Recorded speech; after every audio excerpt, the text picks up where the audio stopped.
Metaphase: जब cell को nuclear envelope पूरा डिसइंटीग्रेट हो जाता है तब माइटोसिस के दूसरे फेज मेटाफेज शुरू होता है। इस फेज में क्रोमोसोम सेल के साइटोप्लाज्म में स्प्रेड हो जाते हैं। इस स्टेज तक क्रोमोसोम का कंडेंसेशन कंप्लीट हो जाता है और माइक्रोस्कोप के नीचे क्लियरली ऑब्जर्व किया जा सकता है। इस स्टेज में क्रोमोसोम की मॉर्फोलॉजी या शेप सबसे ईजिली स्टडी किए जा सकते हैं। इस स्टेज में मेटाफेज क्रोमोसोम को सिस्टर क्रोमैटिड से बना होता है जो सेंट्रोमियर के द्वारा एक साथ बंधे होते हैं। सेंट्रोमियर के सरफेस पर जो छोटे डिस्क शेप स्ट्रक्चर होते हैं उन्हें हम काइनेटोकोर कहते हैं। इस स्ट्रक्चर स्पिंडल फाइबर को अटैच करके साइट का काम करते हैं। जब क्रोमोसोम सेल के सेंटर में पोजीशन में मूव होते हैं तब स्पिंडल फाइबर काइनेटोकोर से अटैच होते हैं और क्रोमोसोम को सही तरीके से अलाइन करने में हेल्प करते हैं। इसलिए मेटाफेज के सही क्रोमोसोम इक्वेटर पर आकर लाई होते हैं जहां पर हर क्रोमोसोम का एक क्रोमैटिड अपने काइनेटोकोर के थ्रू एक पोल से आने वाले स्पिंडल फाइबर से कनेक्ट होते हैं और उसका सिस्टर क्रोमैटिन अपोजिट पोल से आने वाले स्पिंडल फाइबर के कनेक्ट होते हैं। मेटाफेज में क्रोमोसोम का अलाइनमेंट का प्लेन को मेटाफेज प्लेट कहते हैं। मेटाफेज के की फीचर होते हैं: स्पिंडल फाइबर क्रोमोसोम के काइनेटोकोर से अटैच होते हैं, क्रोमोसोम स्पिंडल इक्वेटर पर मूव। एनाफेज: एनाफेज के शुरुआत पर हर क्रोमोसोम जो मेटाफेज प्लेट पर अरेंज होते हैं साइमल्टेनियसली स्प्लिट होते हैं और दो डॉटर क्रोमैटिड्स जो अब फ्यूचर डॉटर पोल्स के डॉटर क्रोमोसोम कहलाते हैं। जब हर क्रोमोसोम इक्वेटोरियल प्लेट से दूर मूव करते हैं तो हर क्रोमोसोम के सेंट्रोसोम पोल की तरफ डायरेक्टेड रहते हैं और इसलिए लीडिंग एज पर रिमेन्स करते हैं, जबकि क्रोमोसोम के आर्म ट्रॉलिंग पोजीशन में होते हैं। इसलिए एनाफेज स्टेज में ये की इवेंट होते हैं: सेंट्रोसोम स्प्लिट होते हैं और क्रोमैटिड्स लॉन्ग हो जाते हैं। क्रोमैटिड्स अपोजिट पोल की तरफ मूव करते हैं।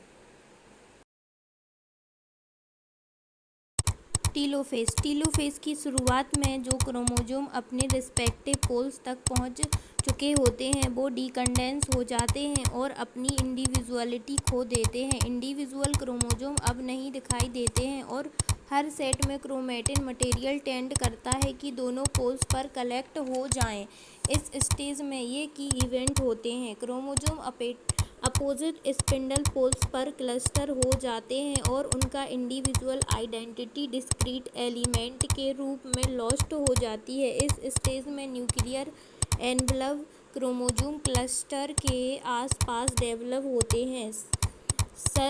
साथ ही न्यूक्लियस, गोल्जी कॉम्प्लेक्स और एंडोप्लाज्मिक रेटिकुलम भी रिफॉर्म होते हैं।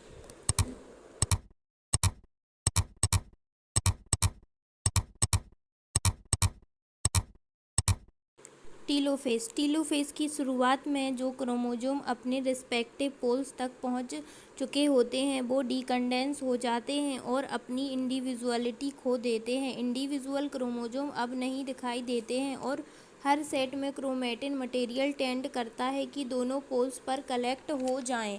इस स्टेज में ये की इवेंट होते हैं: क्रोमोसोम अपोजिट स्पिंडल पोल्स पर क्लस्टर हो जाते हैं और उनका इंडिविजुअल आइडेंटिटी डिस्क्रीट एलिमेंट के रूप में लॉस्ट हो जाती है। इस स्टेज में न्यूक्लियर एनवलप क्रोमोसोम क्लस्टर के आसपास डेवलप होते हैं।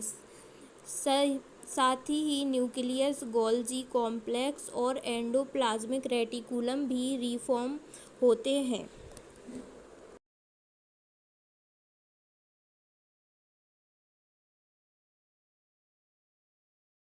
टीलोफेज: टीलोफेज की शुरुआत में जो क्रोमोसोम अपने रिस्पेक्टिव पोल्स तक पहुंच चुके होते हैं वो डीकंडेंस हो जाते हैं और अपनी इंडिविजुअलिटी खो देते हैं। इंडिविजुअल क्रोमोसोम अब नहीं दिखाई देते हैं और हर सेट में क्रोमैटिन मटेरियल टेंड करता है कि दोनों पोल्स पर कलेक्ट हो जाएं। इस स्टेज में ये की इवेंट होते हैं: क्रोमोसोम अपोजिट स्पिंडल पोल्स पर क्लस्टर हो जाते हैं और उनका इंडिविजुअल आइडेंटिटी डिस्क्रीट एलिमेंट के रूप में लॉस्ट हो जाती है। इस स्टेज में न्यूक्लियर एनवलप क्रोमोसोम क्लस्टर के आसपास डेवलप होते हैं। साथ ही न्यूक्लियस, गोल्जी कॉम्प्लेक्स और एंडोप्लाज्मिक रेटिकुलम भी रिफॉर्म होते हैं।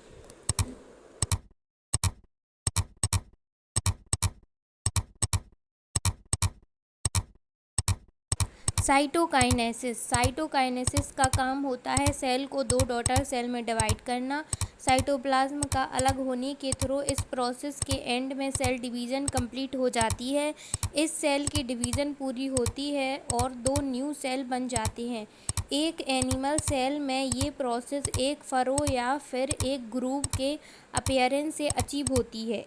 प्लाज्मा मेम्ब्रेन में ये फरो धीरे धीरे गहरी होती जाती हैं और अंत में सेंटर में ज्वाइन कर जाती हैं। इससे सेल साइटोप्लाज्म दो पार्ट में डिवाइड हो जाते हैं। प्लांट सेल के अंदर एक रिलेटिवली इनएक्सटेंसिवली सेल वॉल होती है, इसलिए ये साइटोकाइनेसिस को अलग मैकेनिज्म से एक्सपीरियंस करते हैं। प्लांट सेल में बॉल फॉर्मेशन सेल के सेंटर से शुरू होती है और बाहर की तरफ ग्रो करती है एडजेस्टिंग लेटरल वॉल से मिलने तक।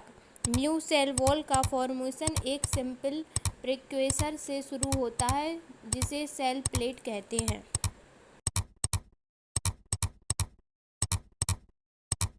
न्यू सेल वॉल का फॉर्मेशन एक सिंपल प्रीक्वेसर से शुरू होता है जिसे सेल प्लेट कहते हैं।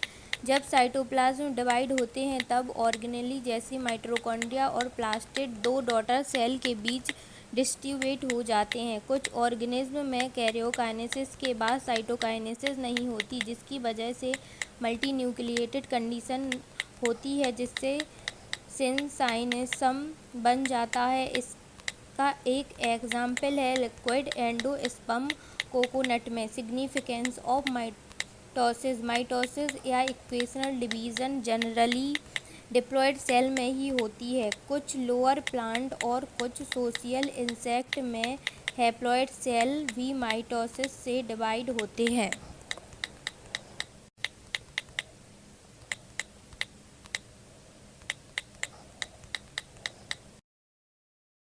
इस डिवीज़न के सिग्निफिकेंस को समझना ऑर्गेनिज्म के जीवन में बहुत ज़रूरी है। माइटोसिस के through generally diploid daughter cell बनती हैं जिनके जेनेटिक कंप्लीट सेम होते हैं। मल्टीसेलुलर ऑर्गेनिज्म का ग्रोथ माइटोसिस के वजह से होता है। सेल ग्रोथ में न्यूक्लियस और साइटोप्लाज्म के बीच का रेशियो डिस्ट्रीब्यूट हो सकता है बिकॉज न्यूक्लियस जेनेटिक